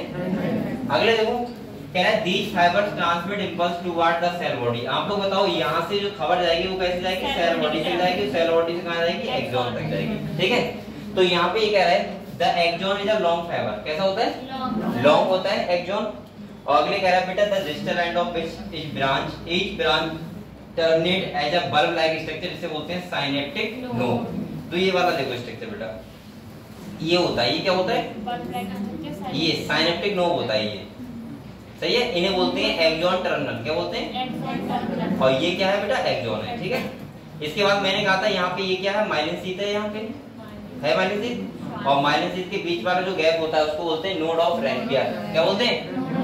Node of Ranvier. ठीक है, तो यहाँ पे देखो, यहाँ पे कह रहा है bulb like structure called synaptic node which passes synaptic vesicle containing chemicals, जिसके अंदर क्या होता है? न्यूरोट्रांसमीटर। मैंने कहा था जहां भी कोई इंपल्स होता है अगर दूसरी जगह पे उसको पोटेंशियल जनरेट करना है तो वहां पे क्या होगा? न्यूरोट्रांसमीटर। हमने अभी पढ़ा था, जस्ट मसल कॉन्ट्रैक्शन पढ़ा था, तो मैंने कहा था जब मोटर नर्व आता है, मोटर न्यूरॉन, जब वो सार्कोलेमा पे जब एक्शन पोटेंशियल जनरेट करता है तो वहां पे भी कौन वर्क करता है? न्यूरोट्रांसमीटर। इसका नाम क्या था? Acetyl choline. याद है सबको? मतलब ये बोल सकते हैं कि अगर किसी दूसरे न्यूरॉन से अगर जो मतलब इंफॉर्मेशन रिसीव करेंगे वो डेंड्राइट के द्वारा होगा। हाँ, आज बहुत ऐसा होता है। देखो यहाँ पे समझो आप लोग थोड़ा सा, इधर देखो बेटा, यहाँ पे देखो, आप लोग बताओ अगर ये मानिए डेंड्राइट्स है, ठीक है, और ये क्या है? साइटोन है, और ये क्या है? एक्सॉन। क्या है? और एक्सॉन के बाद ये क्या है? एक्सॉन टर्मिनल, और ये क्या है? Synaptic node. ये तो है, और दूसरा जो होगा वो क्या? अब क्या होगा? डेंड्राइट्स। क्या होगा?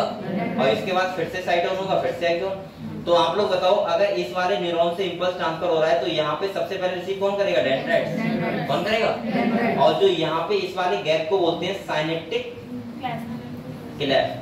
क्या बोलते हैं? Synaptic cleft. ये बात समझ गए आप लोग? और यहीं पे जो अभी न्यूरोट्रांसमीटर की बात हो रही है वो इसी से तो रिलीज होता है साइनेप्टिक नोड से, और रिलीज होके कहाँ पहुंच जाता है? इंपल्स को यहाँ पे। मतलब पॉइंट टू पॉइंट कनेक्शन। समझ गए आप लोग? तो यहाँ पे ये कह रहा है कि न्यूरोट्रांसमीटर काम ही होता है किसी भी इंपल्स को ट्रांसफर करना, किससे? साइनेप्सिस वाली जगह से। कहाँ से? यानी कि एक्सॉन से डेंड्राइट्स में, एक न्यूरॉन के एक्सॉन से। इसीलिए इस वाले को बोलते हैं पोस्ट साइनेप्टिक न्यूरॉन। क्या बोलते हैं? नहीं, पेरी साइनेप्टिक। और इस वाले क्या बोलेंगे? Post synaptic. समझ गए? और इस वाले बीच की जगह बोलते हैं साइनेप्सिस। क्लियर हुआ? क्लियर? ठीक है, अगले देखो यहाँ पे कह रहा है which process synaptic vesicle, उनके अंदर क्या होता है बेटा? न्यूरोट्रांसमीटर। कह रहा था axon transmit nerve impulse away from the cell body to a synapse और टू न्यूरोमस्कुलर जंक्शन।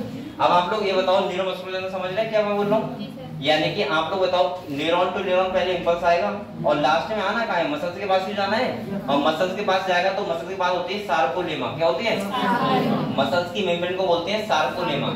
और जहां से यानी कि न्यूरॉन, यानी कि ये लास्ट में बिल्कुल जो ये साइनेप्टिक नोड, और मैं बोल सकता हूँ सार्कोलेमा का जहाँ पे जंक्शन होगा, मिलन होगा, वहां पे उसे क्या बोलते हैं? मोटर एंड प्लेट, या बोलते हैं न्यूरोमस्कुलर जंक्शन। समझ गए आप लोग? तो यहाँ पे कह रहा है transmit neurotransmitter axon transmit nerve impulse away from the cell body, और अगली कह रहा है टू अ साइनेप्स। कहाँ जाएगा? साइनेप्स पे जाएगा, और टू अ न्यूरोमस्कुलर जंक्शन, और कहाँ जाएगा? न्यूरोमस्कुलर जंक्शन पे जाएगा। अगले कह रहा है based on the number of axon. अब वही बात जो मैंने बताई थी, अगर हम देखें, क्या देखें? Based on the number of axon तो एंड डेंड्राइट्स। अब यहाँ पे बताओ साइटोन की बात हो रही है क्या? तो साइटोन की बात क्यों करेगा? हम तो खाली एक्सॉन और डेंड, पहले तो एक्सॉन की बात भी नहीं करनी चाहिए। बेसिकली यहाँ पे डेंड्राइट्स की बात हो रही है। भाई डेंड्राइट्स नहीं है तो हमने क्या बोला? यूनिपोलर बोला, और एक है तो क्या बोला? बाइपोलर, और जब बहुत सारे हैं तो क्या बोला? मल्टीपोलर। एक्सॉन तो एक ही रहा और साइटोन भी एक ही रहा, तो किसके बेस पे? Basically dendrites. तो यहाँ पे देखो कह रहा है the neurons are divided into 3 type के होते हैं। पहला कौन सा है बेटा? मल्टीपोलर। मल्टीपोलर का मतलब है विद वन एक्सॉन और 2 और मोर से ज्यादा क्या होंगे? डेंड्राइट। और ये कह रहा है found in the cerebral cortex. Cerebral cortex का मतलब है हमारा ब्रेन का रीजन जो होता है उसको बाहर वाले को बोलते हैं सेरिब्रल कॉर्टेक्स। यानी कि मोस्टली जो न्यूरॉन होते हैं वो यही होते हैं। कौन से होते हैं? मल्टीपोलर। कौन से होते हैं? अगले कह रहा है found in the central cortex, अगले कह रहा है बाइपोलर। दूसरे कौन से हो गए? यहाँ पे बताओ एक एक्सॉन होगा और एक क्या होगा बेटा? डेंड्राइट्स। और कह रहा है found in the retina of eye. ये नीट में क्वेश्चन आया था ये वाला। ये पूछा गया था कि बताओ रेटिना ऑफ आई, या यहाँ पे ये पूछा था। अंदर नहीं लग रहा है? थोड़ा सा अंधेरा ढक्का ना, जब लाइट नहीं जल रही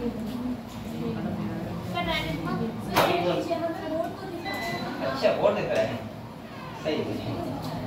तो ऐसा किया करो ना, कभी यही बंद कर दे रहा हूँ मस्त एकदम दिखेगा। नहीं सर लाइट पड़ती है। ये देखो आप लोग समझो, मैं यहाँ पे ये कह रहा हूँ, यहाँ पे देखो नीट में क्वेश्चन आया था कि बताओ बाइपोलर न्यूरॉन कौन से किस में पाया जाता है, तो वहाँ पे किस में पाया जाता है? रेटिना ऑफ आई।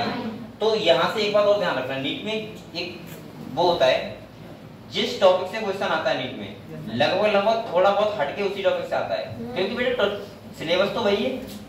आप लोग मैं गारंटी कर रहा हूँ, अगर किसी चैप्टर के ये काम किया करो घर में बैठ के, किसी एक चैप्टर के आप क्वेश्चन उठाओ, और ज्यादा नहीं 2017 के बाद के, यानी कि 2016 के बाद के, लगभग आप कितने मिल जाएंगे? 8 पेपर, 8 मिल जाएंगे। उसके पहले के मत लगाया करो क्वेश्चन, मैं खुद कह रहा हूँ, पहले के सीपीएमटी होते थे, तुम खाली कंफ्यूज होगे और फालतू चक्कर में पड़ोगे। 2016 के बाद के लगाया करो। हालांकि खरीद आप लोग 15 साल या 20 साल पहले कर लो, उससे कोई फर्क नहीं पड़ता। और आप लोग खरीद लो, ये अभी खरीद लो, क्या अनसॉल्व पेपर, यानी कि 20-25 साल पहले के, लेकिन लगाना कौन से? 2016 के बाद के हैं। उनको तुम क्या करो, ये आपको बहुत टाइम लगेगा, हर चैप्टर क्वेश्चन लिखो एक बार अपने हैंड राइटिंग में, ठीक है? और हैंड राइटिंग में लिख के और ये देखो कि वो क्वेश्चन चैप्टर में कहां से उठाए, बस जहां से उठाए उसी टॉपिक को आप लोग अच्छे से पढ़ो, और लगभग उसी दायरे में उठाए जाते हैं क्वेश्चन, क्योंकि क्वेश्चन तो वही है और टॉपिक भी वही है। अब वो ये तो पूछ ही लेगा कि बताओ इस चैप्टर नंबर 16 का नाम क्या है, ये तो नहीं पूछेगा ना। क्या पता पूछेगा तो नहीं, ये नहीं पूछेगा इसके बाद पूछेगा तो कहां से? चैप्टर से ही पूछेगा।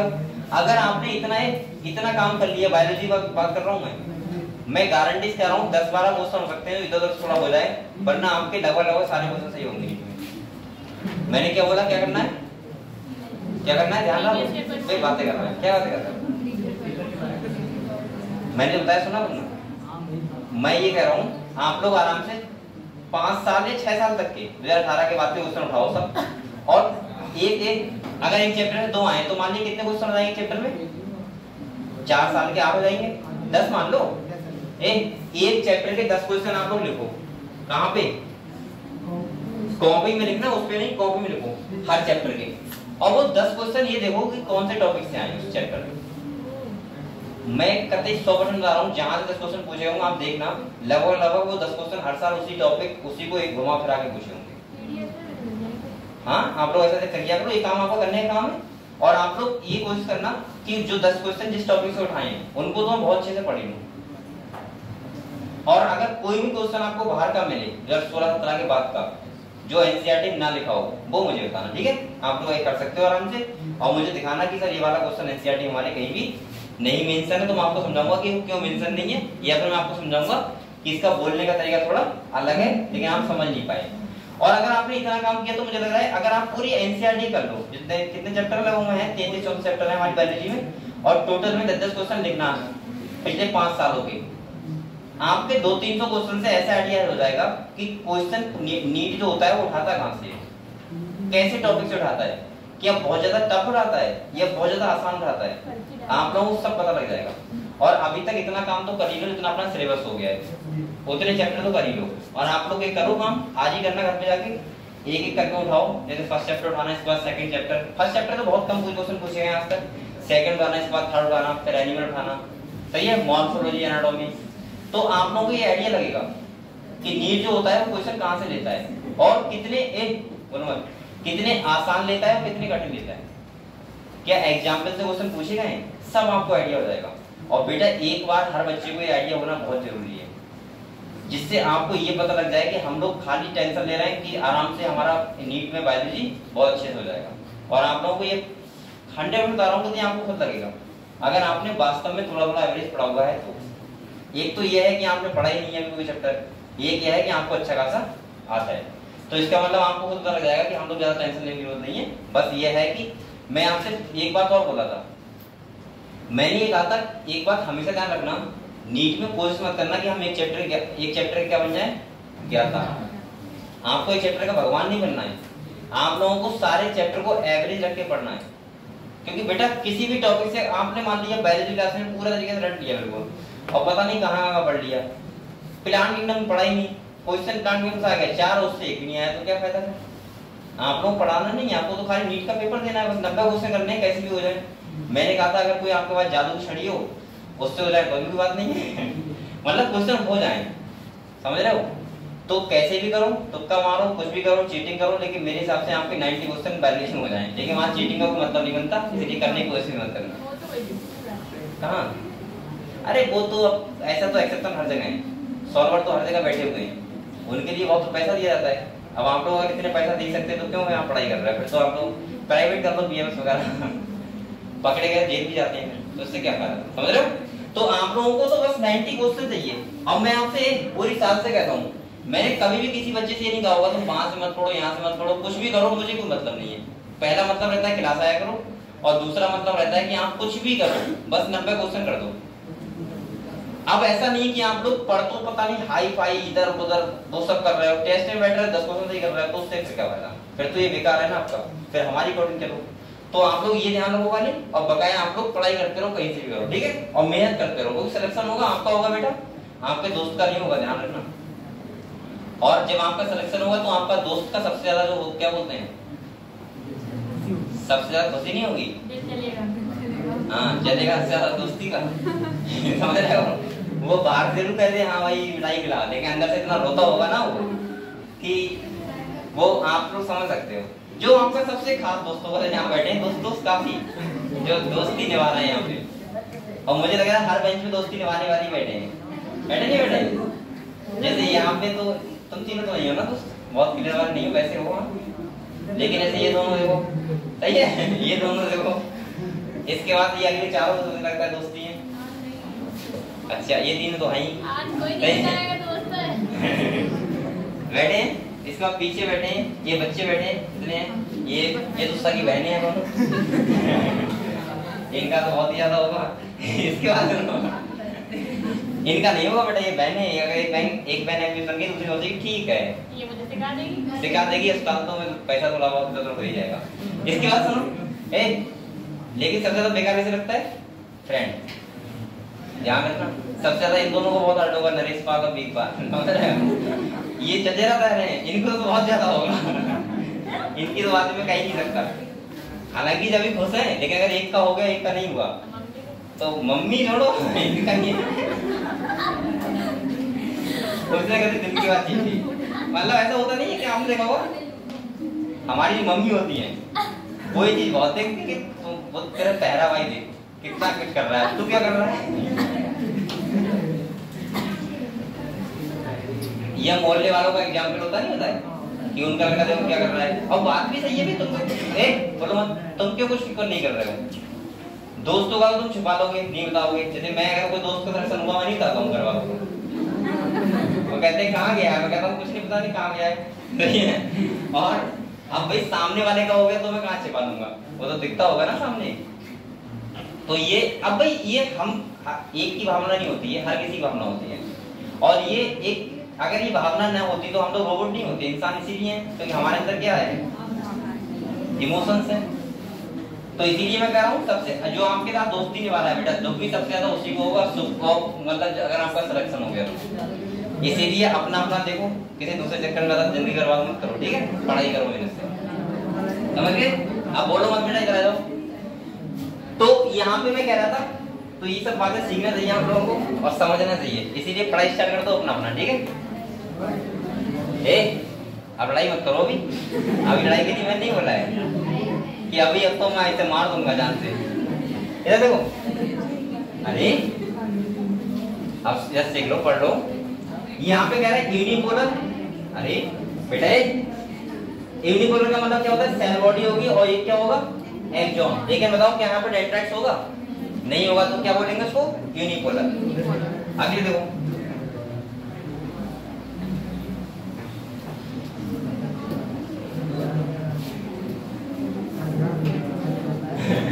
इधर देखो, सही है, यूनिपोलर हो गया। यानी कि जहाँ पे क्या होता है, डेंड्राइट्स नहीं होते हैं, साइटोन होता है और क्या होता है, एक्सोन होता है। अगले कह रहे हैं, और ये बेटा कहाँ पाया जाता है, एम्ब्रियोनिक स्टेज। एम्ब्रियोनिक स्टेज क्या होती है जानते हैं आप लोग सब लोग, जब यानी कि क्या होता है किसी बच्चे का डेवलपमेंट होता है, चाइल्ड डेवलपमेंट, तो उसको क्या बोलते हैं, एम्ब्रियोनिक स्टेज या एम्ब्रियोनिक डेवलपमेंट। ठीक है, अगले एक अब बोल कौन रहा है बेटा, पढ़ लो थोड़ी से। कह रहा है there are two type of axon होते हैं, कितने टाइप के होते हैं, दो टाइप के, नेमली कह रहा है एक तो होता है माइलिनेटेड और दूसरा कैसा होता है, the myelinated nerve fibre are, यानी कि लिखा है एनवेलोप्ड विद स्वान सेल, उसमें क्या होती हैं, स्वान सेल होती हैं। और कह रहा है which form of myelin sheath, क्या बनाएगा बेटा, अराउंड द एक्सोन। और कह रहा है the gap between two adjacent myelin sheath are called node of Ranvier. मैंने ये बताया, यहाँ पे देखो ये माइलिन शीथ है बेटा, और ये क्या है, स्वान सेल, क्या है, और यहाँ पे इसके जो गैप होता है यहाँ पे, इसको बोलते हैं नोड ऑफ, स्वान सेल से ना माइलिन शीथ का फॉर्मेशन स्वान सेल, हाँ स्वान सेल होता है। और इसके बाद ये क्या है, नोड ऑफ रैनवियर। समझ गए आप लोग, सही है। अगले देखो, यहाँ पे अभी मैं जो बता रहा था, यहाँ पे तो क्या लिखा होगा समझ लेते हैं पहले। कह रहा है माइलिनेटेड नर्व फाइबर, यानी कि जिसमें क्या होगी, माइलिन शीथ होगी। तो यहाँ पे कह रहे हैं are found in spinal and cranial nerve, यानी कि स्पाइनल नर्व पे भी प्रेजेंट होगा, कहाँ होगा, क्रेनियल नर्व पे भी प्रेजेंट कौन सा होगा, माइलिनेटेड, क्योंकि वहां पे क्या होता है, इंपल्स का ट्रांसफर करना होता है। ठीक है, ये नर्व की बात कर रहा है ना कि स्पाइनल और क्रेनियल, ब्रेन या उसकी बात नहीं कर रहा है, नर्व की बात कर रहा है। ठीक है, अगले देखो, कह रहा है unmyelinated nerve fibre is enclosed by a Schwann cell that does not form a myelin sheath. और ये क्या नहीं बनाते हैं, माइलिन शीथ नहीं बनाते हैं around the axon and is commonly found in autonomous and somatic nervous system. अब आप लोग ये बताओ, अगर आपसे कोई ये पूछे कि बताओ क्रेनियल नर्व और स्पाइन नर्व में, नर्व की बात कर रहा हूँ, यहाँ पे बेसिकली सबसे ज्यादा क्या होंगे, माइलिनेटेड न्यूरॉन, ये तो होंगे। और अगर ये कह रहा है कि ऑटोनोमिक नर्वस सिस्टम और सोमैटिक नर्वस सिस्टम, यहाँ पे कौन से होंगे, अनमाइलिनेटेड नर्व फाइबर। अनमाइलिनेटेड जो न्यूरॉन्स मतलब होगा उसमें माइलिन को स्वान सेल तो प्रेजेंट होंगे, स्वान सेल होंगे, लेकिन वो बनाएंगे नहीं माइलिन शीथ। हाँ, एक बात और बताऊँ आपको, माइलिन शीथ जो होता है बेटा, एक बात और सुनो, ये वाला जो बनाता है, ये बनाता है व्हाइट मैटर। क्या बनाता है, व्हाइट मैटर, आपको ये बताऊंगा अभी मैं। और एक बनाता है ग्रे मैटर, क्या बनाता है, ग्रे मैटर, जो ऊपर वाला बॉडी होता है वो बनाता है ग्रे मैटर। इसीलिए आपको पता होना चाहिए, ब्रेन का पार्ट होता है वो आउटर कैसे होता है, ग्रे, और अंदर क्या होता है, व्हाइट। और जो स्पाइनल कॉर्ड का पार्ट होता है वो अंदर कैसा होता है, ग्रे, और बाहर कैसा होता है, व्हाइट। ये भी एक मैकेनिज्म होती है, क्योंकि वहां पे जो डेंड्राइट्स वाला या हम बोल सकते हैं साइटोन वाला एरिया होता है, वो कॉर्टेक्स वाला रीजन होता है, किसमें, ब्रेन में। और जब वो ऐसा होगा और नीचे क्या लटके होंगे, ये वाले एक्सोन वाले पार्ट, तो आप लोग बताओ अंदर क्या हो जाएगा, व्हाइट मैटर, और बाहर क्या हो जाएगा, ग्रे मैटर। मैंने ये भी बताना था आपको कि आप लोगों को पता है अगर अमाउंट ऑफ ग्रे मैटर किसी ब्रेन में ज्यादा है, क्या है, तो उसका आईक्यू लेवल ज्यादा होगा, समझ गए। और दूसरा डिपेंड करता है फोल्डिंग पे, कि आपका जो सेरिब्रम वाला पोर्शन है उसमें फोल्डिंग कितनी ज्यादा है। अगर किसी का ब्रेन सपाट है, कैसा है, सपाट, तो इसका मतलब उसका आईक्यू लेवल क्या होगा, बहुत कम होगा। आप लोग कभी ये मत सोचना कि हर किसी का आईक्यू लेवल एक जैसा होता है। हाँ, ये बात सही है कि सबका जो ब्रेन होता है वो एक बराबर वजन का होता है, और एक बराबर क्या होता है, उसका सब कुछ होता है, साइज भी बराबर होता है, लेकिन डिपेंड करता है कि आपके ब्रेन में ग्रे मैटर कितना है, अमाउंट ऑफ। ग्रे मैटर का मतलब ज्यादा होगा, तो इसका मतलब उसमें न्यूरॉन ज्यादा होंगे, साइटोन ज्यादा होंगे। और बेटा हाँ सुनो, साइटोन ज्यादा होंगे, तो इसका मतलब क्या होगा कि वहां पे तुम्हारा ब्रेन का जो इंटेलिजेंस आईक्यू लेवल होगा वो ज्यादा होगा, न्यूरॉन ज्यादा होंगे तो आईक्यू लेवल ज्यादा होगा। और ग्रे मैटर का मतलब एक फोल्डिंग जो होता है वो सेरिब्रम वाले पार्ट में होता है बाहर की तरफ, और फोल्डिंग ज्यादा होंगी तो वहां पे ऐसा बोलते हैं कि वहां पे जो तुम्हारा सोचने का पावर होगा वो बहुत ज्यादा होगा, मतलब तुम्हारी मेमोरी बहुत तेज होगी। और अगर किसी का फोल्डिंग कम है, जैसे बोलते हैं गायरी और सनकाई, अगर वो कम है फोल्डिंग, तो इसका मतलब वहां पे उसका जो खबर है वो रुकेगा नहीं, इस कान से जाएगा, इस कान से, जो हम लोग बोलते नहीं है इस कान से सुना इस कान से निकाल दिया, तो उसका थोड़ा सपाट टाइप का होता है, समझ। अब ऐसा नहीं कराऊंगे आप लोगों का कि सपाट ही सबका है, अगर सपाट होता तो यहाँ बैठे क्यों होते। लेकिन दूसरा ये डिफरेंस बहुत कम होता है। अगर मैं आपको समझाने का प्रयास करूं, बेटा मेनली होता है आप लोगों का ये होता है, अब ये मत कहना कि सपाट है मेरा, सपाट किसी का नहीं है, सबका फोल्डिंग है, और सबके में ग्रे मैटर लगभग बराबर ही है। कुछ डिपेंड ये भी करता है कि आप लोगों ने अपने ब्रेन का यूज कितना किया है। ये बहुत बड़ी बात होती है। आप लोग छोटे से थे तभी तो आपने देखा होगा एक कोई साइंटिस्ट होते हैं या कोई भी आदमी होता है, वो हमेशा ये कहता है कि हम अपने ब्रेन का बहुत छोटा सा पार्ट इस्तेमाल कर पाते हैं, समझ गए। और हमारे ब्रेन का पावर इतना है कि हम कुछ भी सोच सकते हैं और उसको कुछ भी बना सकते हैं, समझ गए आप लोग। मैं आपको अगर रिलेटिव बताऊं तो 90% लोग इस दुनिया में, कितने लोग, 90% लोग वो सोचना ही नहीं चाहते। मैं ये कह रहा हूं अभी भी, जैसे आप लोग लगभग तब भी थोड़ा बहुत सोच रहे हो, आप पढ़ाई कर रहे हो भाई, आपको फिजिक्स पढ़नी है, क्वेश्चन लगाने, केमिस्ट्री पढ़नी है, बायोलॉजी पढ़नी है, आपको नई चीजें ब्रेन में लेके आ रहे हो।